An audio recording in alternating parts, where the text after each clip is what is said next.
A warm welcome to this webinar hosted by the St. Joseph's College Center for Skill Development and Placement, a webinar of very much importance for young people today. St. Joseph's College has always been thriving and enabling our students to get into civil services and work for the government and also contribute to the larger society. This evening, we are very honored to have with us Mr. Alan Nazareth, and a former ambassador of India.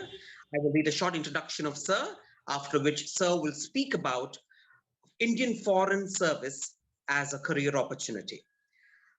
Educated in St. Aloysius College, Mangalore, and the Loyola College in Chennai, Mr. Nazareth has served in India's diplomatic mission in Tokyo, Rangoon, Lima, and London before his ambassadorial appointment in 1979 as High Commissioner, Ambassador of India to Ghana, to Liberia, and Togo, and subsequently Consul General of India in New York and the Ambassador of India to Egypt and Mexico. I was going through Sir's profile and I realized he has had great contribution to colleges and universities. He has spoken in some of the most prestigious colleges across the world, to name a few: University of Hawaii, Stanford University in America, Yale, Columbia, universities in New York, Mexico, Uppsala University in Sweden, to name a few. Sir is also been known for his outstanding work on Gandhian leadership, a book that he published in 2006 and has come out already in 10 languages across the world: Spanish, Portugal, Mandarin, Korean, to name a few. Sir, thank you very much for giving us this opportunity to listen to you today. And an Indian Foreign Service or any of the civil services is very important. And as young students, I think they're so privileged to be listening to you this evening to understand how this could become a career choice. And at St. Joseph's, we are in full support, and we thank you so much for joining us. On behalf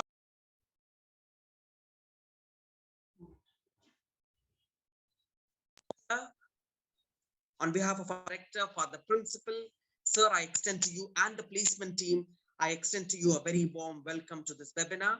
And now I hand over the webinar to you for your presentation, sir. Thank you. Thank you, Professor Kiran Jeevan.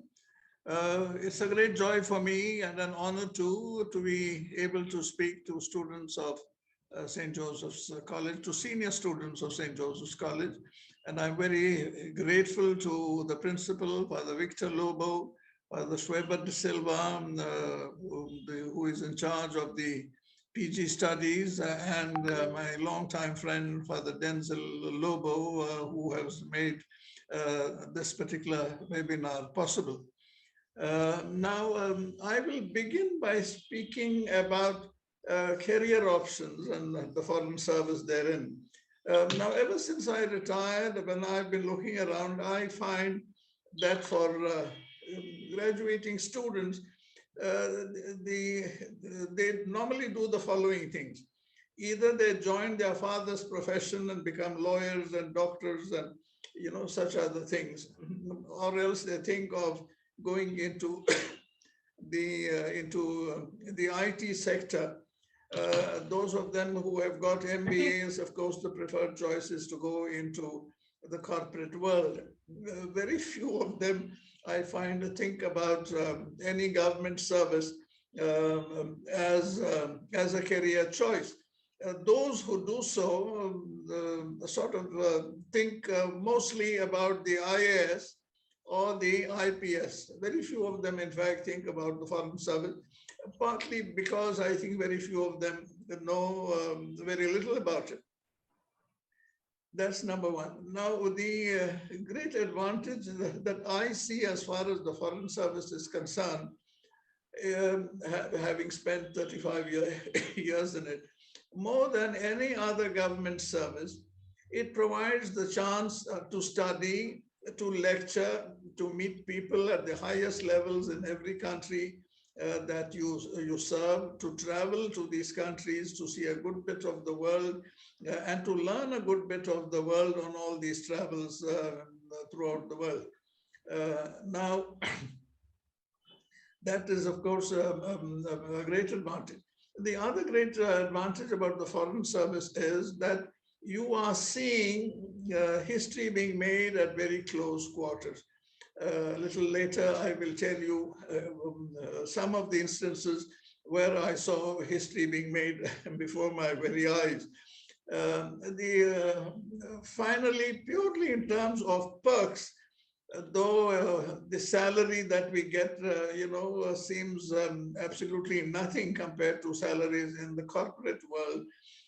The fact is that even I found when I lived abroad with all their big salaries, my friends, in certain cases, even my colleagues who had gone into, who had left the service and got themselves a fine and a big job in a corporate, in one of the corporates, found that none of them, even with these big salaries, could ever live in the sort of official residence, for instance, that I had.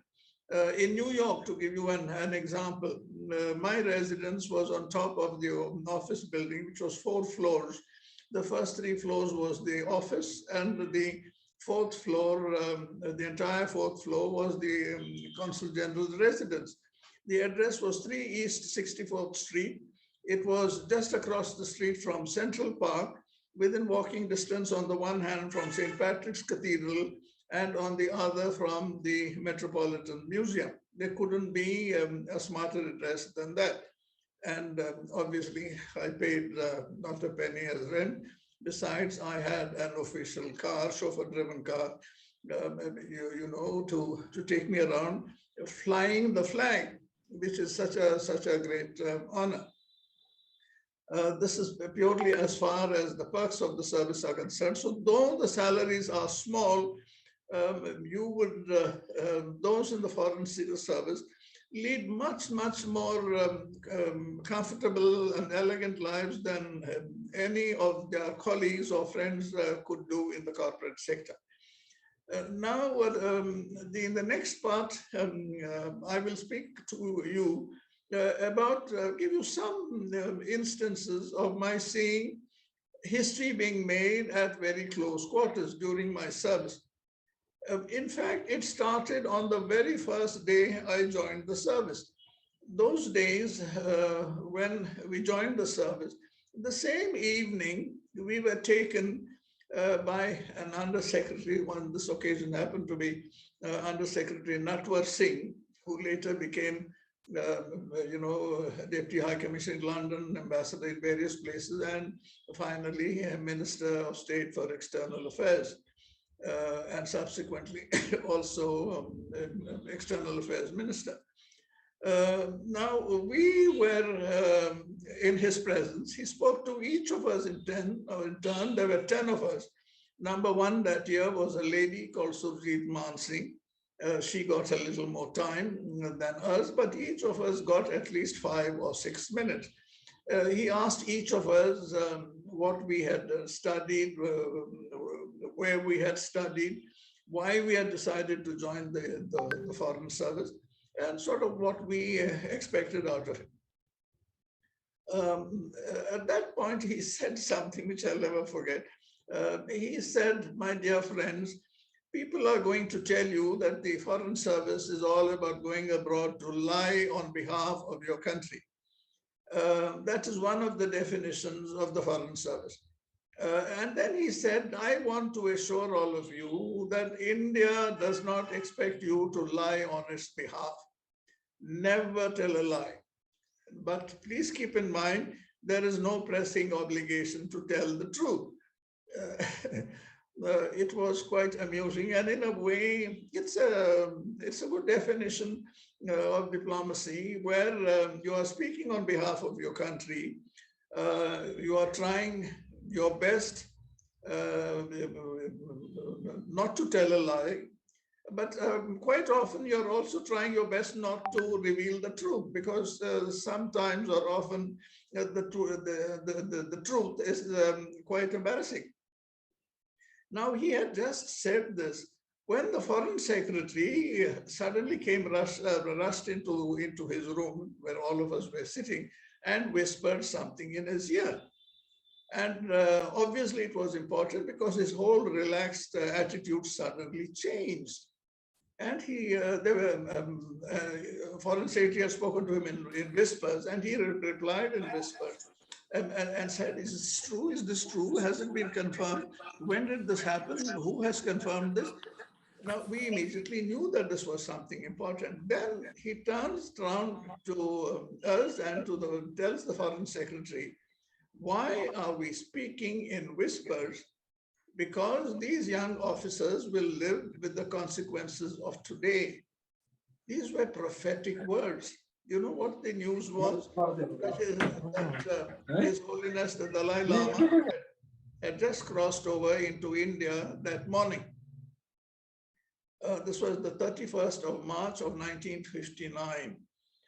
And the words were truly prophetic because the Dalai Lama's crossing over into India and India granting him asylum greatly upset the Chinese. And this was the beginning, the turning point in our relations with China. And, sadly, over the period of time, they've gone from bad to worse, despite, some upswings now and again. So this is a good example of a foreign service officer seeing history being made before his very eyes. At that particular point, when that news came in, we, the 10 of us sitting on that table, couldn't be more than maybe 10 or 15 or maximum 20 people in India or the world who would have been privy to this particular information. This is one example. Then we left that room. We underwent training in India. I was sent to Japan. I had been there just about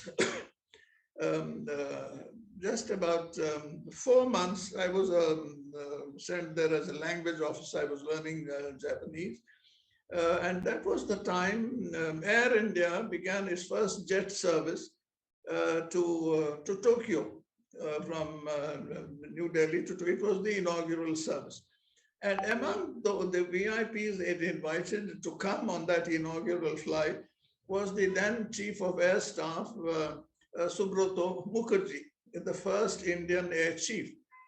And he got an amazing and a magnificent welcome. In a way, he was coming in his private capacity as a guest of Air India. But the Japanese really did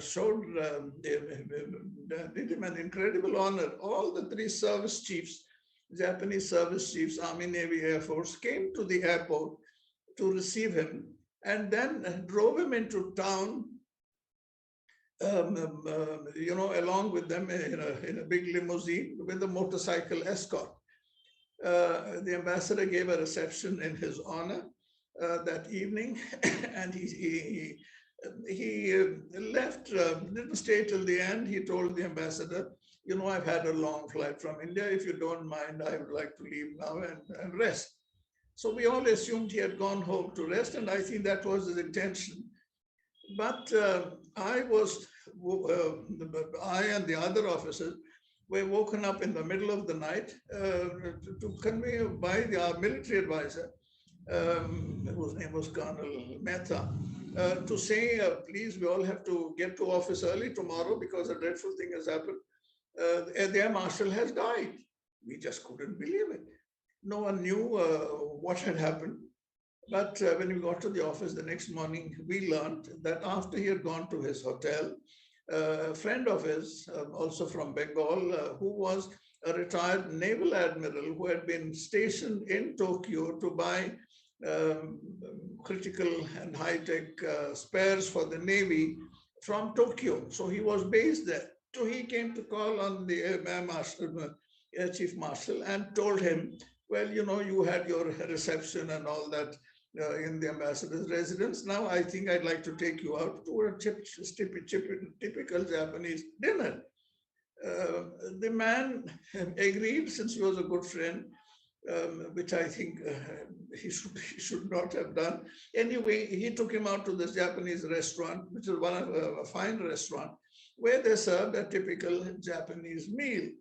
The first item was, which is something called sashimi, which is marinated marinated raw fish. So the poor dear Air Marshal put the first piece in his mouth. It must have tasted rather odd.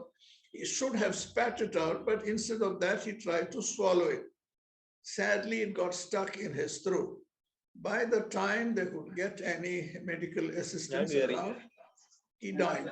He died. And that was really the shocking thing. But the tragic thing was the very next evening, when the Air India flight, the inaugural flight, which had come the previous day to all that rejoicing and pomp, now was, when going back, was taking the Air Marshal back in a coffin, which was sort of lifted into the bottom of the plane with silken cords, which had been arranged by the Japanese and a guard of honor, etc. It is the most tragic thing that one could ever imagine. And this is something that has happened before the eyes of all of us officers who were posted there at that time. And in a way, I got much roped in, because at that moment, I was a Japanese language officer and knew just a little smattering of Japanese. So when all the telephone calls were coming in, until the Japanese staff arrived, I had to sort of deal with them. Now, this is was an amazing thing which I'll never forget. Now, about 2 years later in Japan, I have the chance of meeting someone called Dharmateja.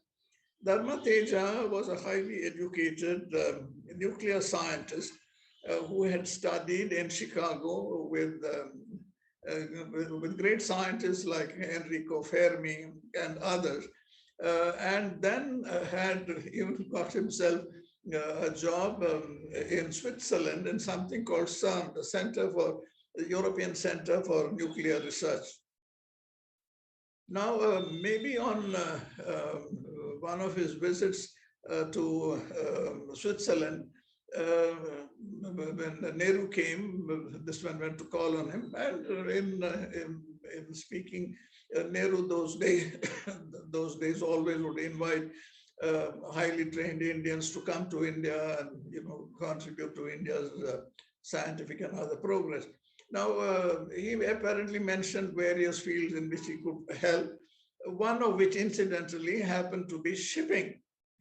Dear Mr. Teja picked up on this because he was friends with the Greek ship owner called Kulkundis. So he offered to come to India and to help. And when he arrived in India, he met the Prime Minister. He said, "I've come because you told me I've got this friend and I could certainly help India to start, to boost its shipping, which then was very low." So, and he managed to get a loan of $40 million, which was a lot of money those days, from the Shipping Development Fund because of Nehru's intervention. Now, with that money, he came to Japan at a time when there was a slump in the shipping industry. And he said that he wanted to buy 10 or 12 bulk carriers. The Japanese thought he was joking, because even to get an order for 1 or 2 ships was a big thing those days. They didn't take him very seriously at all. They thought he was either joking or a fraud. But then he pointed out and showed them proof that he had got this loan of $40 million, and the money was going to be released from this fund, which was a Government of India fund. So then they began to speak to him, and he managed to make an amazing agreement. I think the agreement was for either 12 or 16 bulk carriers, all of which between 20 and 30,000 tons. And every 4 months, one ship would be released within 18 months of the order being signed. Now, when I was in Japan, and at the time when, in fact, the biggest of the ships, which had been, I think it was the 3rd or the 4th ship, was being launched at that time, I happened to be in charge of the commercial department because the senior officer, the commercial first secretary, had gone to India on home leave. And then it was, I mean, that was at the height of his power. He had called for every one of the launches, he would call one of the India's cabinet ministers. On this occasion, it was Morarji Desai himself who had come, who was then those days finance minister. So he launched the ship, and that was the time at which he was at the height of his power. I met him. I remember that night he took us all out to dinner. I was also taken along for two reasons, because I was in charge of the commercial department, and also I was a Japanese language officer. And we stayed in some restaurant with a cabaret for not more than maybe an hour and a half, and the bill, I remember, came to $320, which was an enormous amount in New York, in Tokyo those days. And on the bill, when it came, he saw the bill was brought to me. With great temerity, I told him what the amount was. He didn't bat an eyelid. He, out of his pocket, he pulled a big wad of notes, pulled out 400, gave it to me, and said, "You settle the bill and tell the two young ladies to serve us to keep the change." On a bill of $320, he gave a tip of $80. And those poor girls couldn't believe, they almost fell backwards and fainted. However, I'm telling you this because those were the days of his glory. Then about a year later, I left, and of course, he left shortly thereafter. Now, 8 years later, I arrived from Japan. I went to Rangoon, spent 3 years there, and then I arrived in Tokyo. When I arrived in Tokyo, on the very first day when I'd gone to call on the consul general, he goes, opens his safe, and very carefully takes out a file in which there is only one secret telegram. That telegram is about Mr. Teja, and it states that the man with this 40 million loan has bought the ships. He has defrauded the company because now all the ships, some of the ships are being impounded, not having paid port dues, one in Buenos Aires, one somewhere else, etc. So, and now the man has disappeared. So we have to find out where he is. So this was given to me. I was the consul in charge of the visa department. We were told that he was staying, the last stay was in a hotel quite close to the consulate. I went to the hotel. They confirmed he had stayed there, but he said he has not left any forwarding address. So we don't know where he is. So we went and I called on the chief of the immigration department, gave him all the details. Of course, by then they had sent all the legal documentation about him. They had issued a warrant for his arrest. About 6 weeks later, the chief of immigration told me they found a couple. The name is not the same because his passport said he was Dharma Teja Jayanti.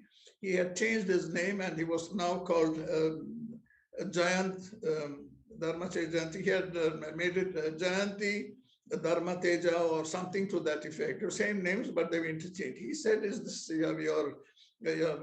your customer?" So I said, "Yes, that is the person I'm sure that we are looking for." So the case started. He was drawn to court.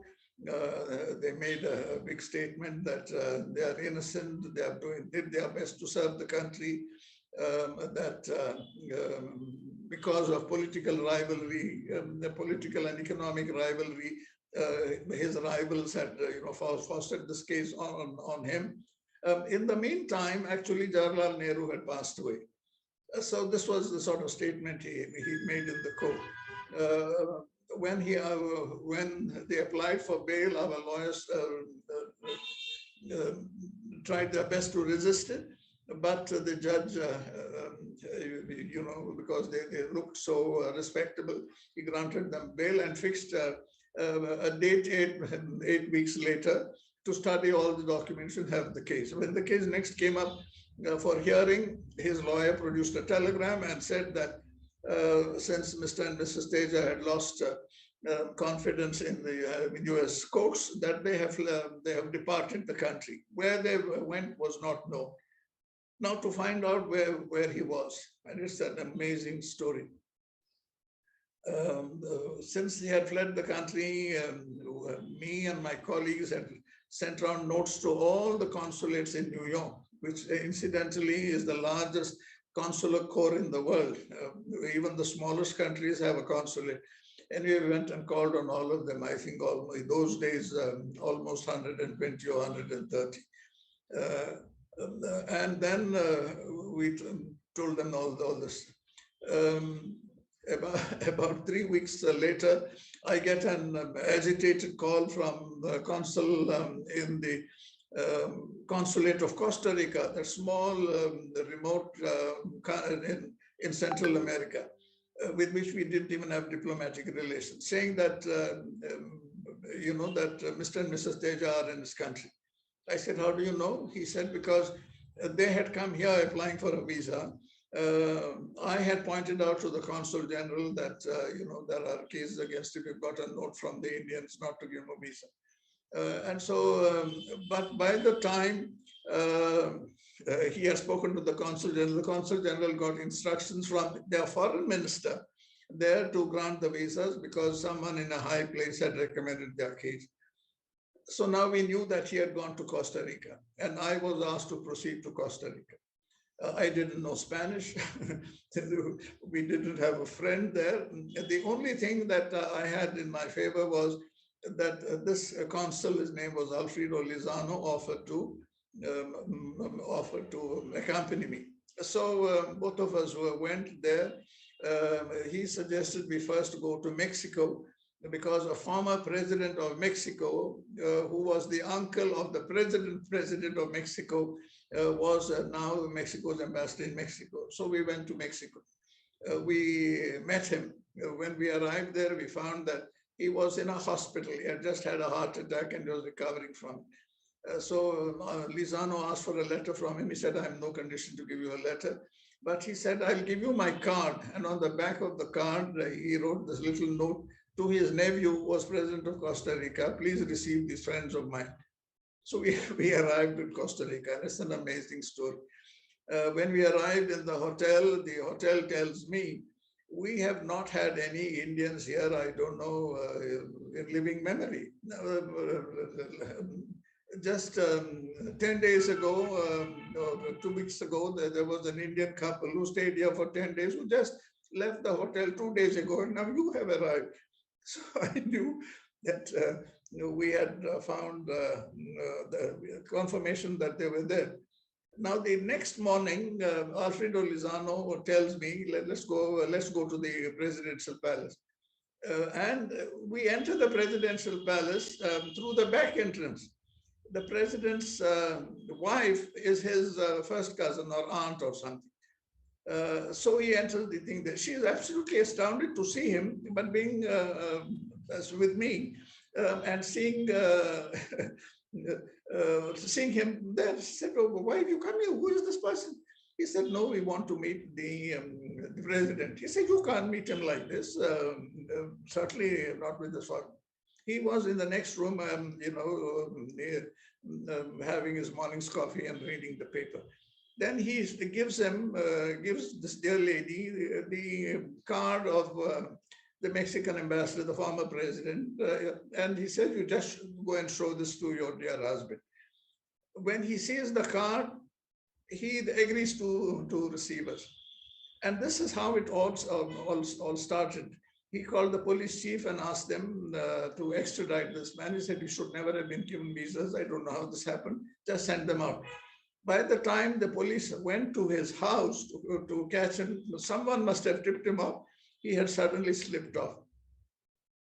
And then we discovered that the person who had ordered the visa to be given to him was a former president, another former president of Mexico, who was to fight the next elections and who belonged to the rival political camp and who desperately needed money. And Teja had paid him 30,000 rupees to fight that election.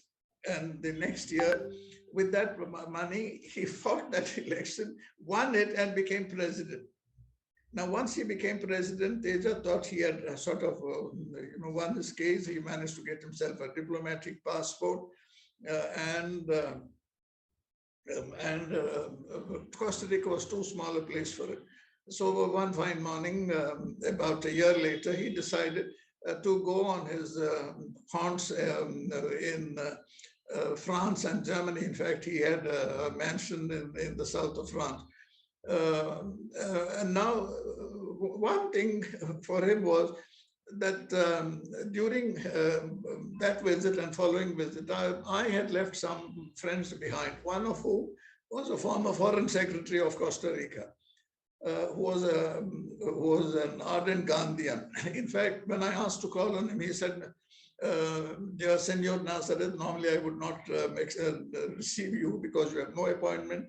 Besides, we have no diplomatic relations. I'm receiving you only because you come from the land of Gandhi. And that's why I'm receiving you." But it was a major breakthrough for me that he did. So that was the friend I left behind. So when dear Mr. Teja left Costa Rica, he managed to get all the information about his passport number, what flight he was taking on, even his seat number, and most importantly, his entire itinerary from the time he left Costa Rica until he arrived in London. With this information, which I immediately conveyed to Ministry of External Affairs, to CBI, who alerted Interpol, we decided not to move against him in France because we did not have an extradition treaty or any agreement with them, but to move against him in London. He landed in London, and he was arrested on landing. He then showed his diplomatic passport, but he was told the diplomatic passport gives immunity only to those diplomats who are accredited in London, not anyone traveling with the passport. So he was arrested and put in jail. Then a long trial started for his extradition to India. He got the most reputed and expensive lawyers in London to help, but it didn't work. And about a year or two later, not a year or two, a year or 12 or 14 months later, he was brought back to India under police escort and landed in Tihar jail. Subsequently, he was moved to a jail in Hyderabad. Now, it's amazing. We all know that in the recent past, so many of our people have defrauded our banks and others, and with enormous amounts of money, and then suddenly disappeared. We have not been able to get any of them back, despite all the efforts made by the government of India. The only one who was managed, who we managed to bring back and sentenced and imprisoned to jail, happened to be Teja. Now, a book has recently been written. It's called Escape, by two London-based researchers, in which they have pointed this out. They've made a list of all those who defrauded the people. All of them, incidentally, landed in London and have been fighting their cases from there. Some of them then left London. One of them landed up in distant Antigua. And they pointed out that the only person that was repatriated was Mr. Teja. Anyway, this one story. I hope I've not spoken too much. I'll speak about more such stories later on, because I think I've exceeded my time. But I have one or two other such stories, which I will tell you later, just in order to tell you, what happened, what sort of turns out to be the life of a diplomat. Amazing things happen, and you get into amazing situation, and often you have to function on your own. But that, in a way, is a fascination of the whole thing, because each such thing that happens increases your self-confidence and gives you, enthuses you to carry on with what you are doing. I thank you for your attention. I would like to interact with the many students who I'm told who have registered to participate in the seminar. And before I end, I'd just like to show you the front page of this book.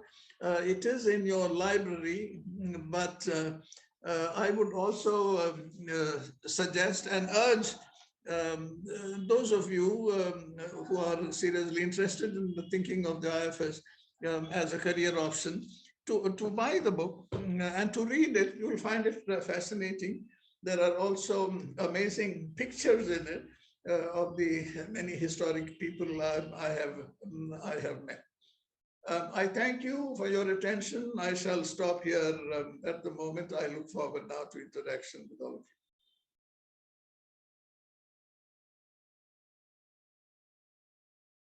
What's Jeevan? What happened? Have we lost it? Hello, hello? Seems to have hung us.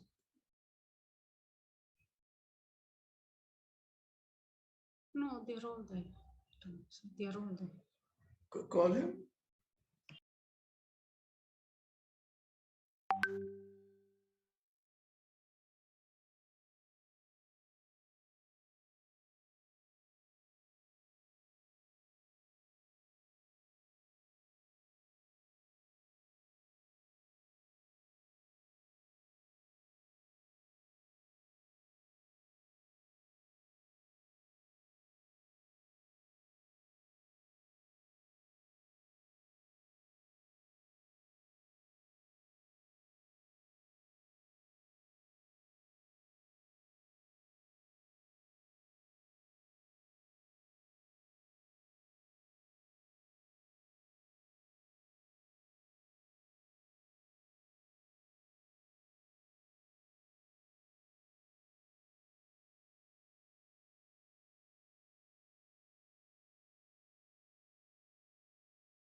Hello? I'm so sorry, there was some connectivity issue. Ah, I'm so sorry. Yeah, we are here. We heard everything. I'm sorry about the connection. I now request Professor Rajalakshmi of the Department of English, who represents the School of Languages, to take over for the question and answer session and then conclude the session. Rajalakshmi, Professor Yes, Rajalakshmi, sir. yes, I'm over here. to you. I'm here. Yes.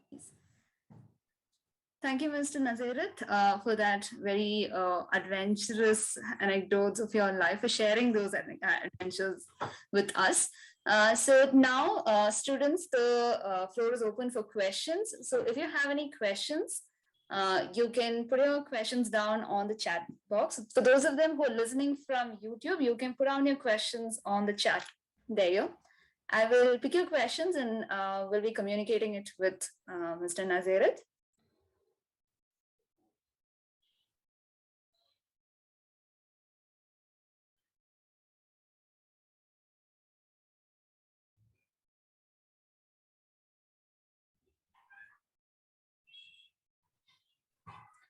So while the students are typing down their question, can I ask you about what preparations did you had to go through while you were training for the civil service exams? Probably that would be a good conversation to have.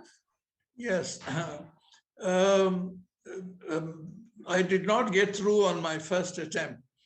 In fact, I did not want to do it on the first year after my graduation from Loyola College. I felt I needed more time, but my father urged me. He said that Even if you fail, it doesn't matter. This will actually give you an experience of what the exam is all about, and it will help you next year. So I took the exam. I worked very hard since I was taking the exam, taking the exam in any case. We had to offer those days, I think it's still the same. We had to offer 2 papers of an MA standard. I had done my BA honors in economics, so I had 1 paper in economics, but I had to do a second one, and I therefore decided to do history, which I had not done before, so I had to work very hard to study. 2 papers had to be offered. I selected one on world history and one on Indian history. I was pleasantly surprised when I was called for the interview. When I went to the interview, I felt fairly confident that I would make it.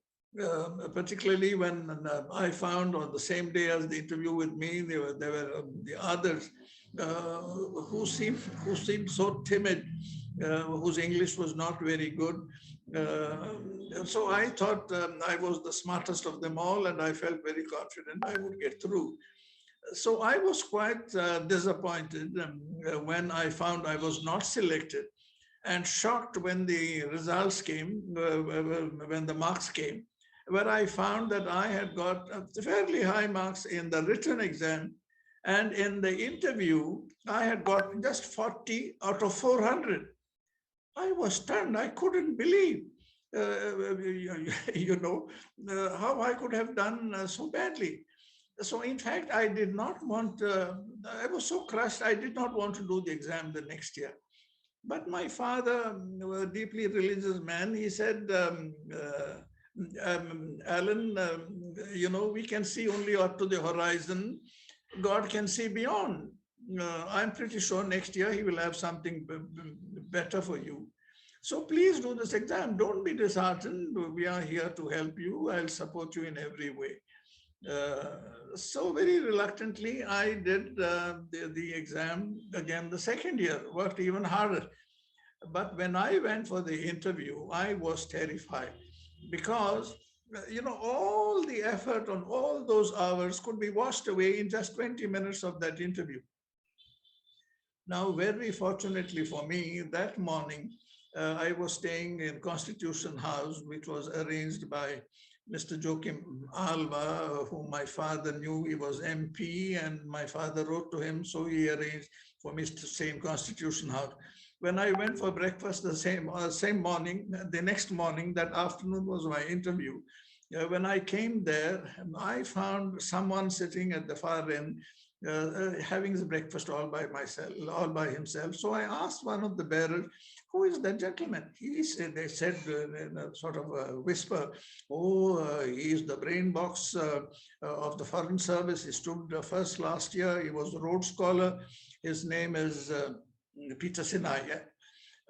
Now I thought this was my chance. I didn't know him. Anyway, I took whatever courage I had. I went up to him and I said, Mr. Sinai, you haven't met me, but I would like to talk to you because this afternoon I have this interview. I took it last year. It was a washout. Maybe if you can give me some advice, I would be very grateful. He was very gracious. He said, yes, of course, do sit here. He said, my first advice to you is not to be not to be afraid. The worst thing you can do is to go into this interview feeling nervous. And then he gave me absolutely invaluable advice. He said that the great mistake that most candidates do when they go to the exam is that they think that it is a test of general knowledge. He said it's not a test of general knowledge. And he said they will ask you all sort of tricky questions. For instance, they'll ask you, what is the population of Outer Mongolia? Or what is the circumference of the moon? You don't know it. You tell them plainly, no, sir, I don't know it. Because he said, don't worry, because they don't know it either. They have asked you that question only to stumble you. But he says, if they ask you a matter of opinion, what is your opinion, for instance, about India's foreign policy? What is your opinion about India's industrial policy? Or something or the other. Don't say you don't know, it is very difficult, and it could be this or it could be that. He said all the questions asked are to test your mental maturity, how you form your opinions and how you are able to keep them and to argue them. That was very valuable advice. Now I realized the reason for my calamity the previous year. All the questions of information they asked me, fortunately I knew. That's why I thought I'd done so well. When they asked me questions of my opinion or something, not wanting to displease one group or the other, I told them, sir, it could be this, it could be that. Of course, I gave valid reasons for both sides. But at the end of the thing, I never gave them what my opinion of that thing was. So this time I changed my complete approach. Now I was focused on this. And they asked me a question like this. I remember just that morning, I think Indira Gandhi had been named or elected the president of the Congress party. They said, what do you think about this? So I said, well, I'm all for democracy, but I don't like the idea that the prime minister's own daughter should be made the head of the Congress of the ruling party. But they said, no, what's wrong with it? After all, he's his daughter. All his genes are political. She'll make a good leader. Now, having said that, despite all the opposition, and it was quite strong opposition, trying to ridicule me, I stuck to my opinion.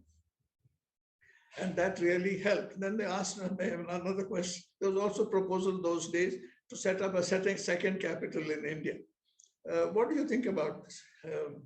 So I said, I think it's a good idea because India is a very large country. It takes a lot of time to come all the way from, say, Bangalore or Trivandrum to Delhi. So if there is a second capital, say in Bangalore, which is the center of South India, I said it would be a help.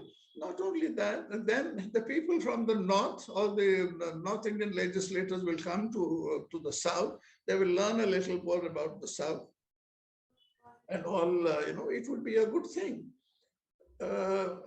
So I stuck to that opinion.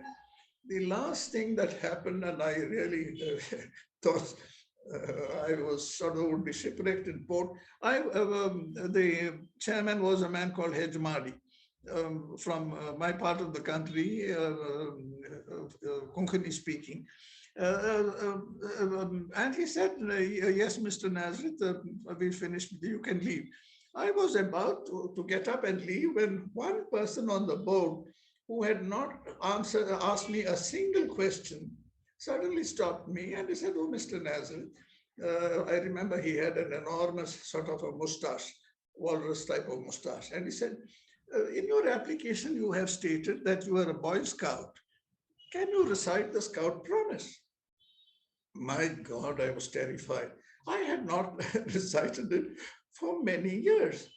And I racked my brains and I said, I don't even remember it now since I'm 85, about being serving God and country, always speaking the truth, something or the other. And then the final one was that I should have said, I will do a good turn to someone every day. Instead of that, I said, I will do a good turn to everyone someday. My God, there was a big roar of laughter. They said that this is a very convenient Scout promise. So when this happened, I really thought, I had sunk my boat. But when the results came, I couldn't believe it. I had done very well. And I might just like to tell you that evening when the results were announced, they were announced on the radio. And my father was so excited. I was, of course, not in the first 15 were announced. But he was so keen. He said, I know someone in the Deccan Chronicle, one of the editors. Let's go there because the rest of the names will come on there. on their ticker tape and we would know. So we went there after an early dinner, must have arrived about 9 or 9:30. They were very kind to my father. He was a retired district judge. And then we waited almost for 3 hours. The editor very kindly allowed us, put 2 chairs and made us sit just next to the telex machine. When it finally arrived at 12:45 in the night, in the evening, the first 15 names, of course, I knew were not there. And then came the 16th name was being written. And it began PASCALALAN,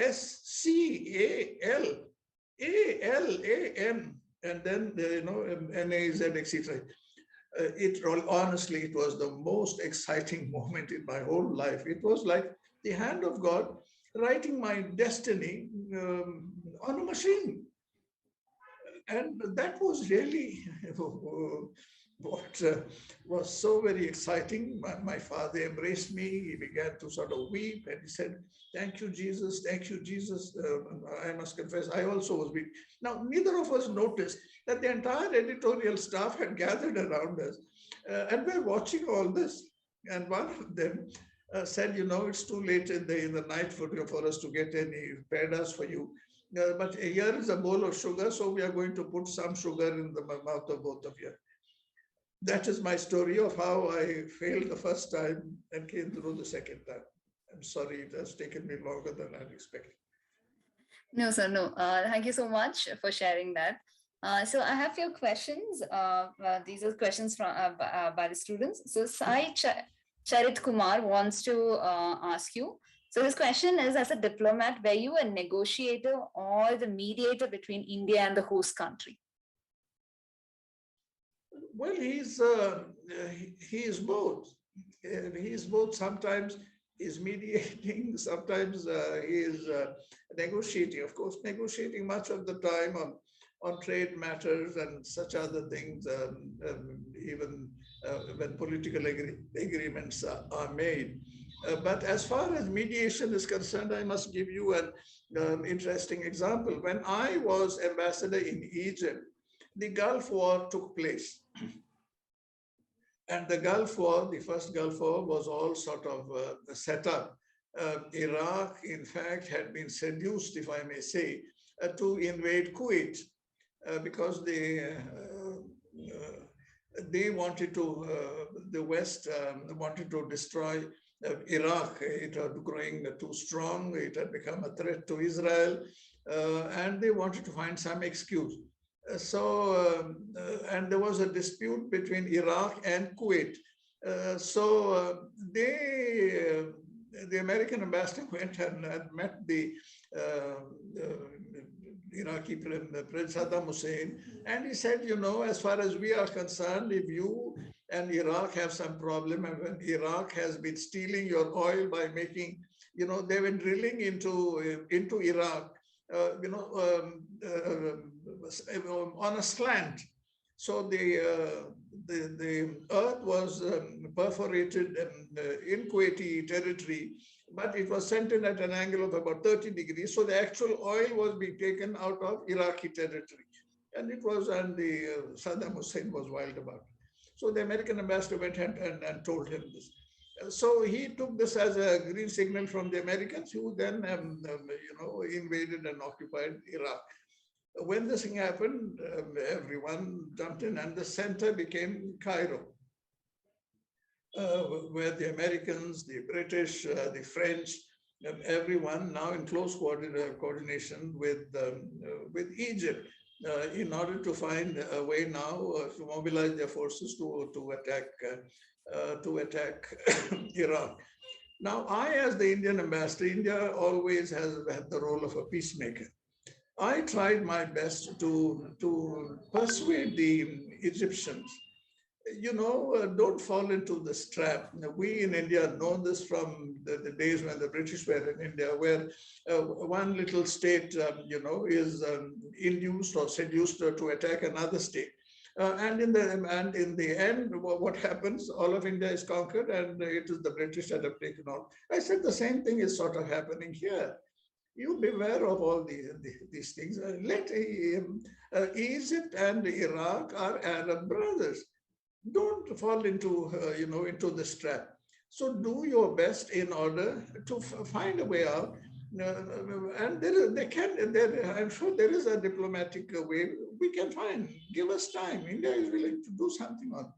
Now, at that time, the Americans, the British, and the French were very upset with me. They heard what I was doing. In fact, the British ambassador told me, he came, one day, called on me and said, Alan, I think you are doing the wrong thing. The Egyptians are quite upset with the sort of things that you are doing. It was not the Egyptians who were also upset as the British, the French, and the Americans. So this will affect India's interest because India has important interests in Kuwait. So why are you doing this? So I said, well, I'm doing this because this has always been India's role. If we can prevent war, it's good for both sides. Anyway, he said, well, you will regret it, etc. Now, when the shots were actually fired, neither the British nor the Americans or the French could believe it. But both sides, Iraq and Egypt, came to me to look after their interests in the other country. And I got the Egyptian first secretary, then became the first secretary in my embassy as my first secretary, Iraq interest.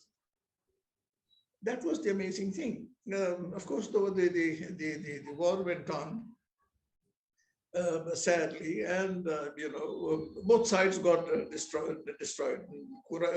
Both Kuwait suffered enormous damage to its oil fields, and so did the Iraq.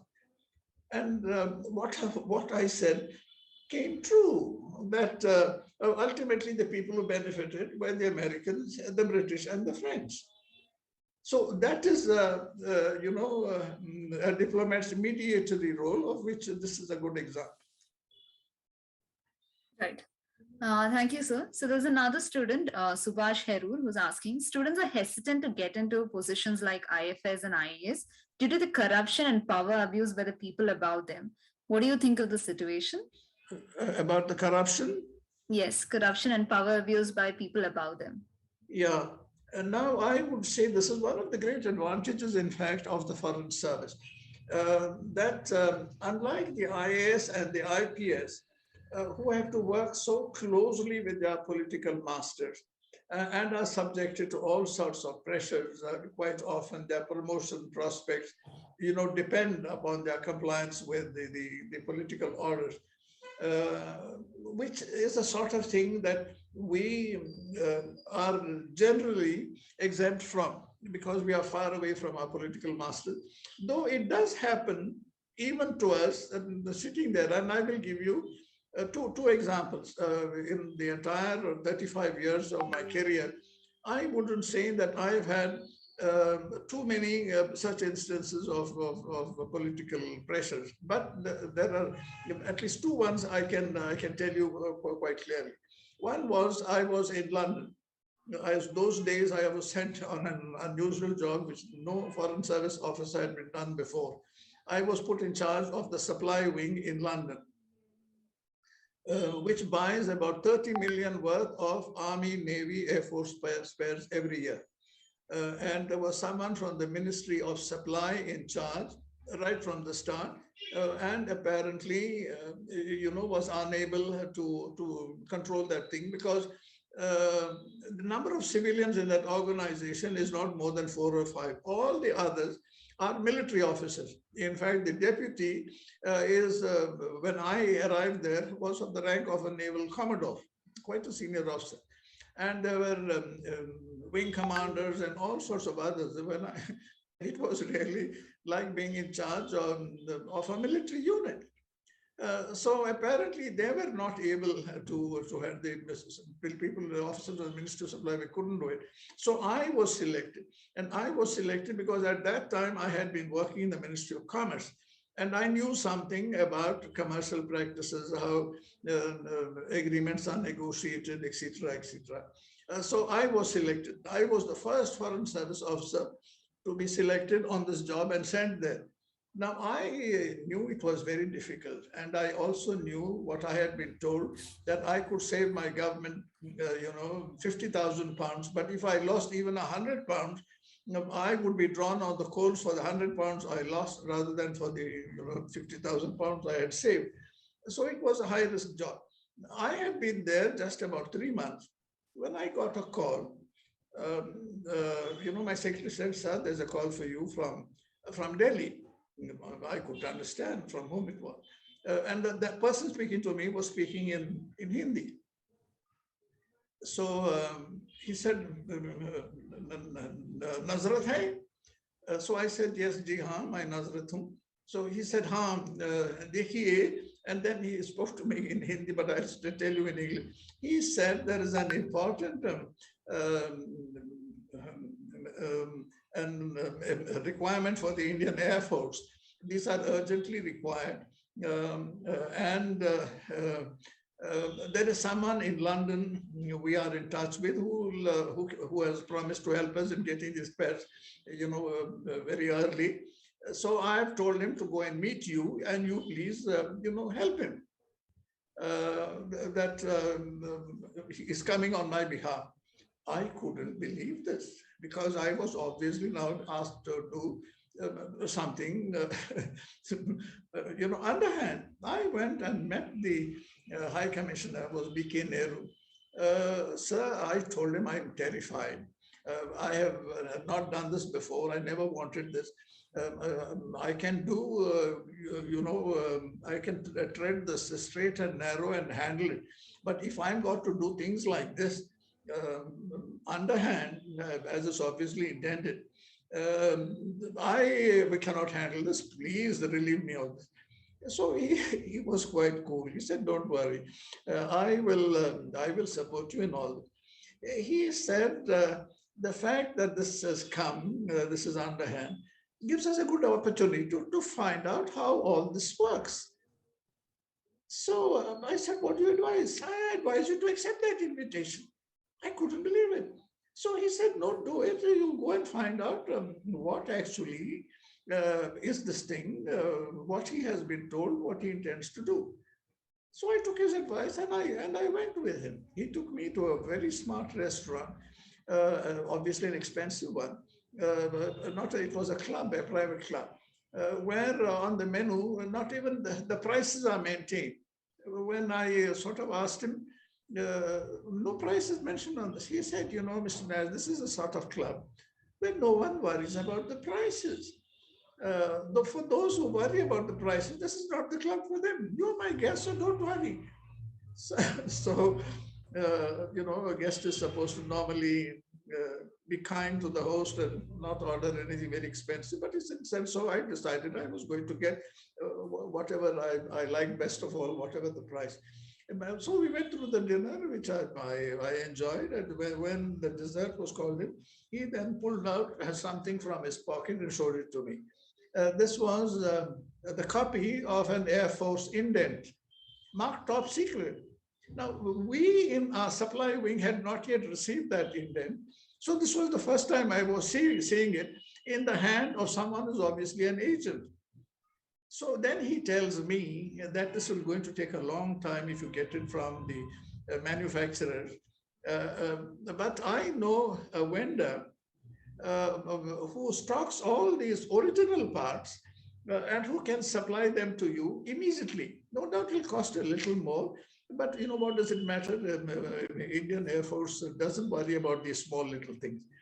So I can take you to him. And he was staying in Windsor. I said, "Yes, you get me information about this man, his name, address, etc. And whenever I can find the time, leaving my office and going all the way to Windsor is not easy. But when I find the time, I'll call you, and then you can take me there." Now, when I came back to my office that day, I asked my officers, or army officers, whether they knew anything about this man. My deputy, naval commodore, spoke well of them. He said, "No, they're first-class people. They've always been very helpful to us, etc. And we have been buying things from them." But I found that the Air Force wing commander and his deputy were we are very amazed about this. And they said, yeah, but I think we should be buying only from the manufacturers rather than from vendors, etc. But in a very soft tone, they didn't want to contradict their boss. Now I knew there was something fishy. Fortunately, at that time, there was someone who from the Hindustan Aircraft who was based in London. So I called him. I said, can we have lunch together? So we did. And then when I told him and I asked him about this, he said, they are the biggest fraud of all, and some of your officers are dealing with him. And then he gave me vital information. He said, this particular man in an auction in Holland 6 months ago, 8 months ago, bought 6 or 8 Hunter aircraft, which were on auction because they had outlived their life. And the Dutch Air Force was getting rid of them. So they had bought them. They had then cannibalized them. They had got the whole plane together. They had got all the parts. They had nicely greased them. Every part had the Rolls-Royce original markings. The only thing was they had already outlived their life. They had already served at 15, 16 or 18 years, whatever was the minimum prescribed for the Hunter aircraft to fly in Holland. And these are the parts now being offered to you, and your people have been buying them. I was shocked and stunned by this. So I went and I reported to the High Commissioner. Then he said, it is for this reason that I asked you to accept that invitation. I knew there was something fishy. It's the only way to find it out. So then when I got back, I had told my officers, I want to see all the files in the last 1 year where we have bought spares from this particular company. When the files came to me, I was amazed. In most of the files, the Commodore had approved of this, but the wing commander and his deputy had both sort of advised against this, to say that these are not original, that these might be original parts, but they have been not made by the vendor. Now, it was clear to me then that obviously the wing commander, the Commodore, was compromised with this particular company. I then even discovered that of all my officers, he was the only one who was living in Windsor, within walking distance of this particular company. And his wife was the only one who had a car of her own. None of the others, not even me, had a separate car for my wife. Of course, I had my official car. And it then turned out that this particular vehicle had been lent to her by this particular company, the man in charge of the company called Star Avian. So on the basis of all this, I compiled the report and I sent it to the Vigilance Office and the Ministry of External Affairs. I was not bold enough to send it myself to the Ministry of Defense, and the Vigilance Officer in MEA was a good friend of mine. His name was Divars. So I sent it to him, and he complimented me on the way I collected all my evidence, and he forwarded it to the Ministry of Defense. And the Ministry of Defense then decided to court-martial this particular, recall him to Delhi, court-martial, and to retire him from the service. Now, this is, I'm telling you this because this is a good example of how sadly, some in our defense service, function. It's because they are buying spare parts and they are fitted in our airplanes. Every now and again you see here that a plane has suddenly crashed. Every time this happens, I think of what has happened before. So this is the sort of corruption that goes on, but you can unearth it and expose it. If you have the right direction and the right approach. One other story I'd like to tell you is I was Consul General in New York when suddenly 2 officers from the enforcement department arrived in my office, and they said, that they had come from India, an important thing, that they wanted me to what shall I say? There's a particular word for it. It's like notarizing two important documents. And then they showed me, I said, let me have a look at it. I had a look at it. Now, what they brought to me was a customer's copy of a bank account which had been opened in the Caribbean, in St. Kitts. And it was being opened by the son of Vijay Singh, of the then Prime Minister. I forget his name for the moment, I'm sure you all will remember. He was the deputy of Rajiv Gandhi, who then sort of broke away from him, and ran election and got elected. It was his son, apparently, who had opened this account in bank account in his name. Obviously, the implication was that this had been money which his father wanted to invest over there. So I told these two people, sorry, I cannot legalize this. I think the word used was legalize. I cannot legalize this, not in this council. They said, why, sir? I said, because you have brought me a customer's copy.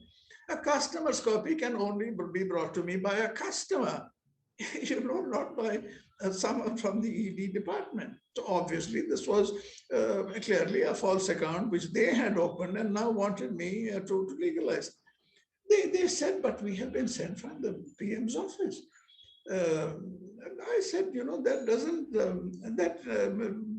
is no concern to me. So, I do it on the basis of, what I see. So he said, can we speak to, can we make a telephone call from here? So I said, certainly, it's a government telephone, make it. So they called the joint secretary in the ministry, in the Prime Minister's office, whom I knew personally. I won't reveal his name. Who then told me, oh, Alan, ye choti si baat hai. Why don't you do it? They've come all the way from there. This is an important matter. I said, I'm sorry, I can't do it. Fortunately, I had a good excuse also. I said, the bank has been opened in St. Kitts. Now, as far as my jurisdiction concerned, it extended to the Virgin Islands, but not to St. Kitts.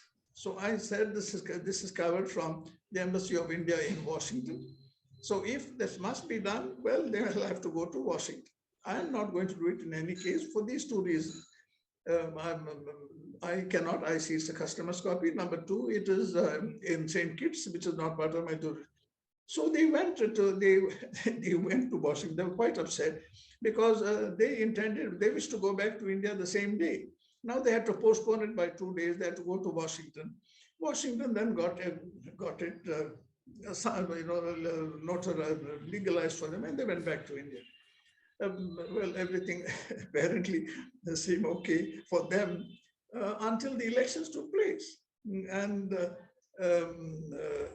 the new Prime Minister, whose son apparently had opened this account, became Prime Minister.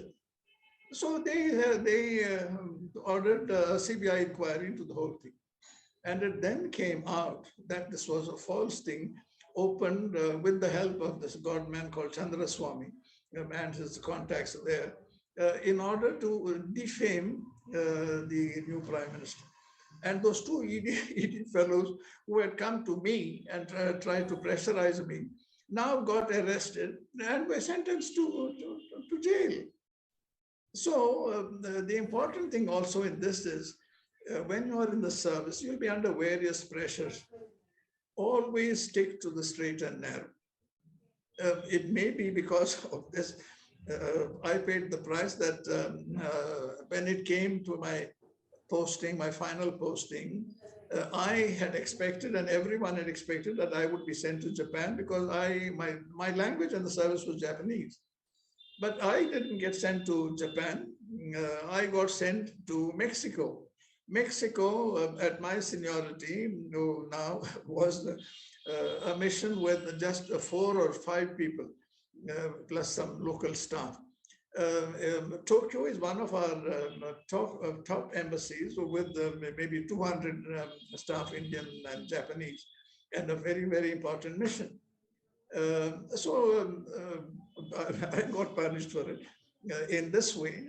But I don't complain because no one can take away my salary, no one can take away my pension, no one can take away my dignity or my conscience if I don't give it. So this is one of the things we must all keep in mind. I'm saying this to all my listeners today. If you get into the service, any service, always keep this in mind. There will be pressures, but whether you yield to them or not depends completely on you. You will sometimes have to pay the price, but it's worth paying it, because otherwise what happens is, if you ally yourself, as B.K. Nehru told me, if you hitch your wagon to a political star, you might go up, for some time, for a few years. But remember, every political star that goes up also comes down, and then you will go down with it. So you are a professional Foreign Service officer. Always keep this in mind. Never hitch your wagon to a political star.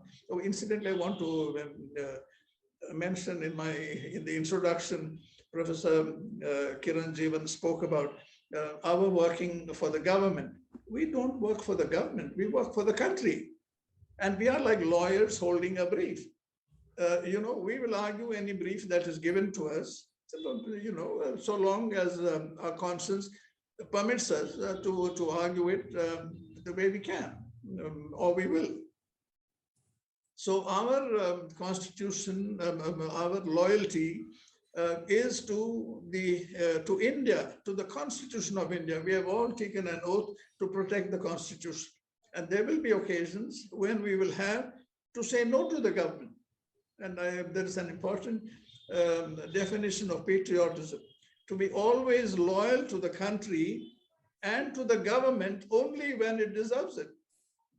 That is the true definition of patriotism. And it's very important for us to learn this today, because today, the great emphasis on nationalism. Anyone who disagrees with the government in power is called anti-national, which is wrong, completely wrong. It's only in fascist states that you have a situation like this.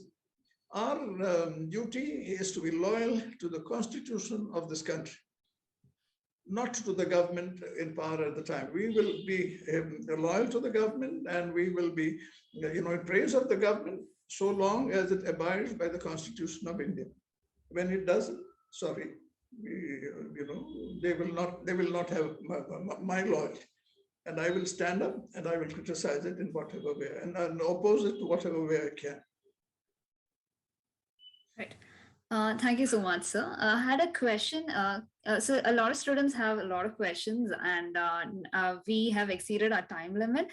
So I just wanted to know if the students can mail you these questions. Yes. Certainly. Certainly, I'll be happy to let them mail them to me. I will answer them, if not individually, jointly. I will be very happy to do that. Okay, so we will coordinate that with you. Thank you so much, sir.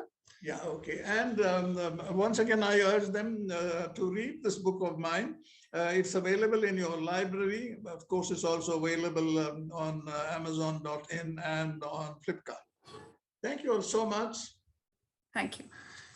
So thank you, sir. So I consider this as a great opportunity to propose a vote of thanks. To begin with, I would like to place our gratitude to the rector, Father Stewart De Silva, SJ, and Father Dr. Victor Lobo, Principal of St. Joseph's College, Autonomous, Bangalore, for providing us the opportunity to host this event. Secondly, I would like to thank Professor Kiran Jeevan, convener of the Center for Student Placement and Skill Development, for putting all his effort into organizing this event. Most importantly, on behalf of the entire college, I'd like to thank Mr. Pascal Allen Nazareth, the former ambassador of India, for accepting our invitation, gracing this occasion, and sharing all the inspiring stories with us, and also for sharing the passion that you have towards your services. Finally, I'd like to thank all the students who were here today attending live on YouTube as well, for making the session an interactive interactive one. Like we mentioned, we will be sharing your questions with Sir, who would be who's already told us that he's ready to answer those. So thank you, everyone. Thank you, Sir. 1 minute. Can you send me the link to the YouTube recording? Yes, sir. Definitely. Am I permitted to put this up on my Facebook page? Of course, sir. Why not? Why not? Kiranjeevan sir will be sharing it with you.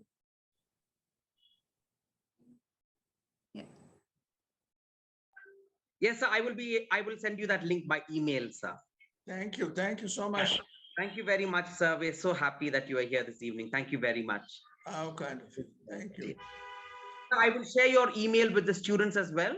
Yes, you can do that. You can do that. I Yeah. I'm very happy to do that.